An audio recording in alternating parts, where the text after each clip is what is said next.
Brian Andrews once said, "I don't really like coffee," she said, "but I don't really like it when my head hits the desk when I fall asleep either."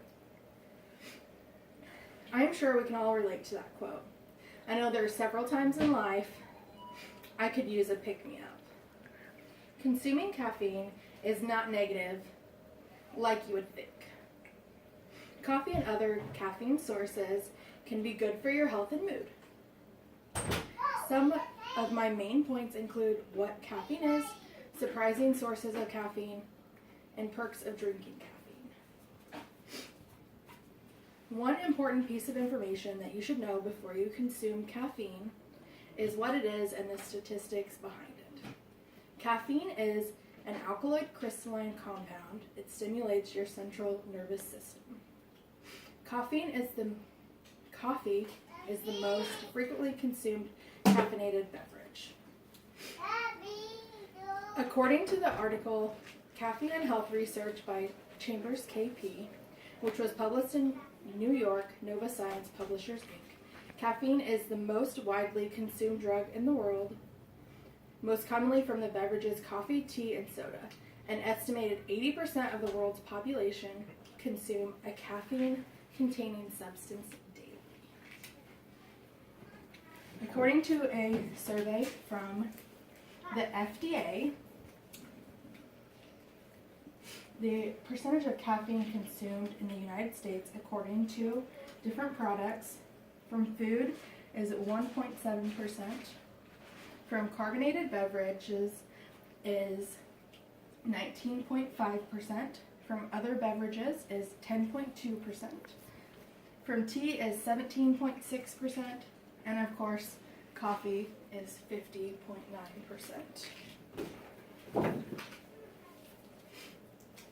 It's crazy to think how many people consume caffeine daily, but that's not the only fun fact about caffeine. The second most important piece of information that you should know before you consume caffeine are the surprising sources of caffeine and how they aid some medications. Chocolate, ice cream, lotion, anti-aging makeup, tea, some prescription and over-the-counter ointments are all some surprising sources of caffeine. Caffeine is found in many different medications, including Excedrin, Midol, and Bayer Back and Body. The article Caffeine Caution, Watch for Surprising Sources by the Harvard Health Letter states, caffeine is a natural stimulant found in more than 60 plants such as tea and koala nuts, but it's showing up in non-natural places that you may not know about.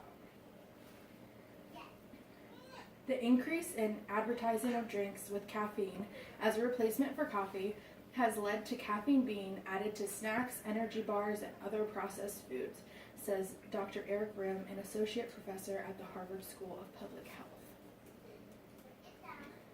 Now that you know the surprising sources of caffeine, you know where to look for caffeine in daily products. The third and final most important piece of information that you should know before you consume caffeine are the perks of caffeine and how it's linked to health benefits. Caffeine can aid in many health conditions, including Parkinson's disease. Kenneth P. Chambers states in his article, Caffeine and Health Research from the Nova Science Publishers Inc., however, recent studies evaluated that the low doses of caffeine, 100 to 200 milligrams, can improve akinesia and walking in patients with Parkinson's disease. Other conditions that caffeine aid in preventing are Alzheimer's disease, type 2 diabetes, overall bone health, stroke, depression, heart disease, and low doses of caffeine consumed can also aid in your overall colon health. All this information is significant in deciding if caffeine is right for you. If you ask me, I would say go for it. After all, a cup of caffeine a day may keep the doctor away. My main points of this speech include what caffeine is, statistics of caffeine, surprising sources of caffeine, and how they aid some medications, perks of drinking caffeine, and how it's linked to health benefits. I am going to end this speech with a quote from Laurel K. Hamilton.